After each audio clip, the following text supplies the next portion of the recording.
There are two types of prisoners in the life of this world. One form being a lot more cruel than the other. You have the physical prisoner, the one who has been detained by shackles and chains, who is within a physical confinement. This is one type of imprisonment. Then you have a second type of imprisonment that is far more harsh and far more grueling. And that is when a person's heart is imprisoned by impulse and desire. Why do I say that it is far more harsh? Because a person, if his body is confined and shackled behind bars, can still be productive. If this person's heart is inspirited, they can be happy and they can do so much. And that is why some of the most celebrated books in our Islamic history were authored behind bars. Whether you talk about Al-Fatawa Al-Misriya by Ibn Taymiyyah, or Iqtida'u Sirat Al-Mustaqim by Ibn Taymiyyah, or Fi Dhilal Al-Quran by Sayyid Qutb, or Al-Mabsut in the Hanafi fiqh that comes in 20 volumes by Imam Al-Sarkhasi. That was a book, and they were books that were authored behind bars. So even if your body is detained but your heart is happy, you can do so much. You can be productive. The same, however, cannot be said about a person who finds his heart, her heart, imprisoned by desire, by lust, and by passion. This is the true detainee. And that is why Imam Ibn Taymiyyah, a man who experienced the prison life misery and died in a prison as well, he would say, Al-mahbusu man hubisa qalbuhu an dhikri rabbihi wal-ma'suru man asarahu hawah. The one who is truly imprisoned, the true prisoner, he said, is the one who has been imprisoned from the remembrance of Allah. And the true detainee is the one who has been detained by desire. La ilaha illallah. And when you speak to this individual and you ask them, how is it that your diet has changed? Why are you so absent-minded? Why is it that we look at you but you're not quite there? Why have your sleeping patterns been disrupted? Why are you always so erratic and so irritable? The answer is always, I think I'm in love. But is this the outcome of what love should bring to a person? When you say love in English, in Arabic it is mahabba, and the word mahabba usually has positive connotations attached to it.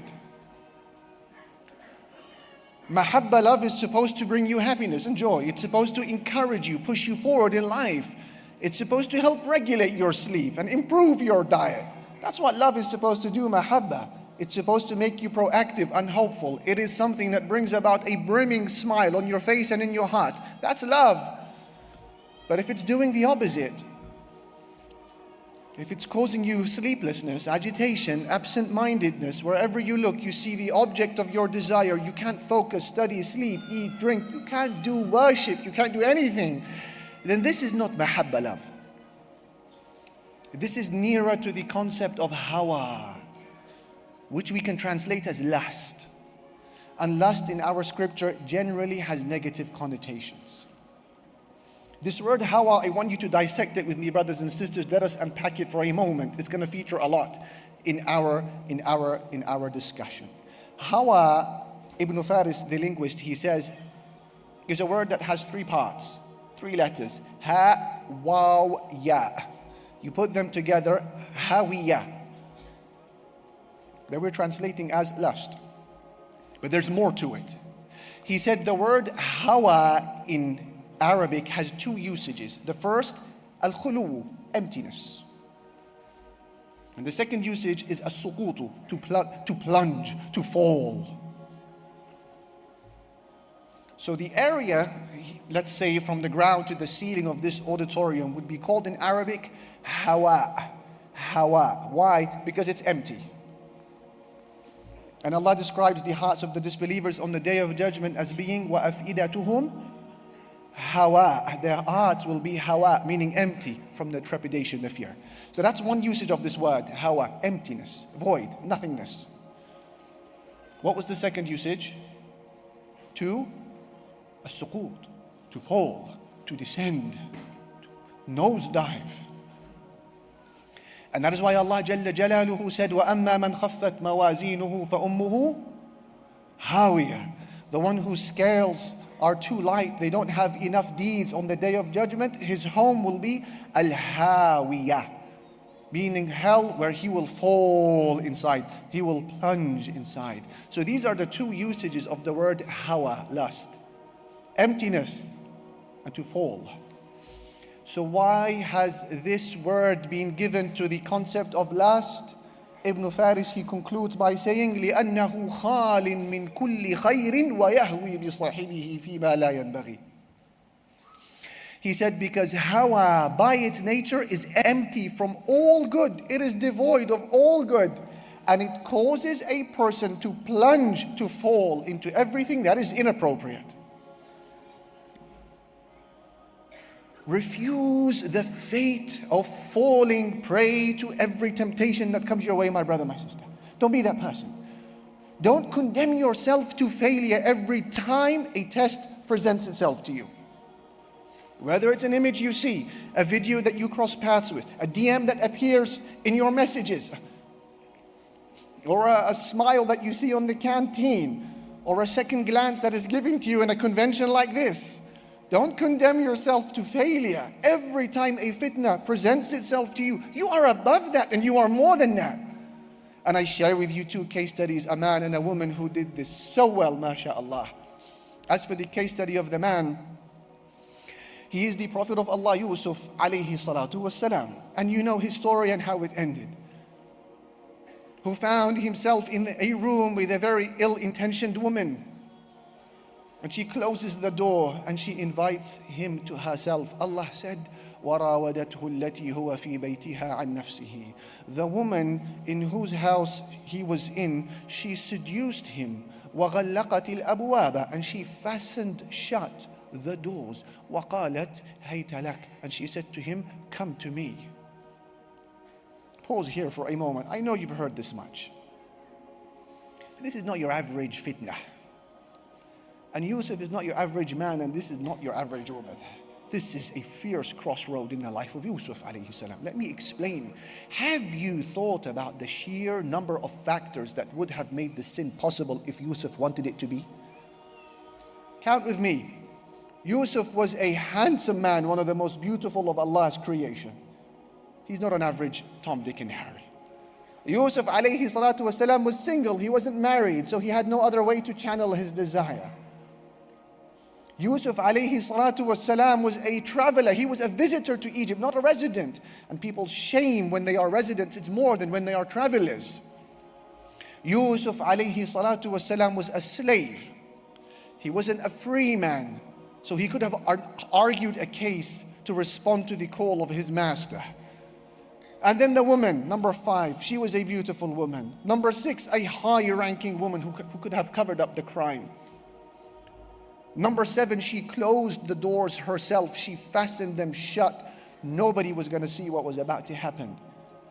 Number 8, she was the one who was making the advance.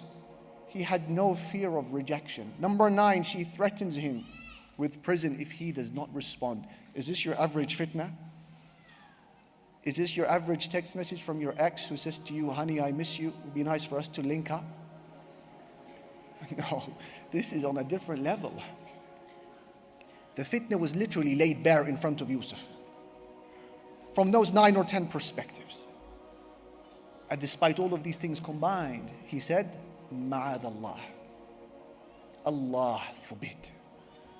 Innahu Rabbi ahsana mathwai. My Lord has been so kind to me. Innahu la yuflihu al-dhalimun. Allah never gives success to the wrongdoers.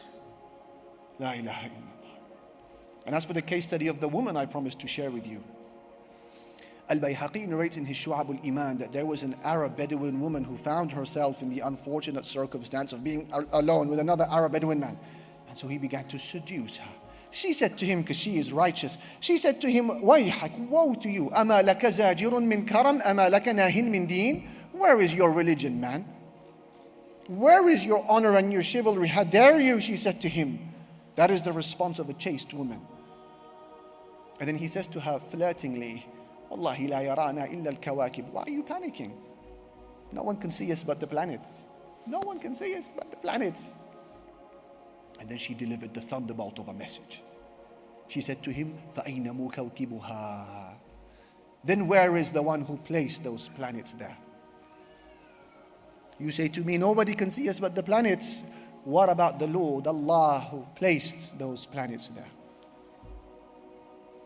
What do these examples have in common? Both Yusuf alayhi salam and this woman, they saw Allah Almighty before their very eyes, figuratively speaking, and they imagined the standing before their Lord on the day of judgment, and so they withdrew, they refrained. And Allah praises these individuals, and He says about them, وَأَمَّا مَنْ خَافَ مَقَامَ رَبِّهِ. As for the one who fears the standing before his Lord, وَنَهَى النَّفْسَ عَنِ الْهَوَى, and restrains his soul from the impermissible desire, the hawa. Did you hear it? فَإِنَّ الْجَنَّةَ هِيَ الْمَأْوَى. Good news, paradise will be the home. Who is this person? Our scholars have described him and her. Ibrahim al-Nakha'i and Mujahid and others have said, هو الرجل يهم بالمعصية فيذكر مقامه بين يدي الله تعالى فيتركها خوفا من الله. It's in reference to a person who was on the verge of disobeying Allah and then remembers his standing before his Lord, and so they walk away from that sin out of fear of Allah.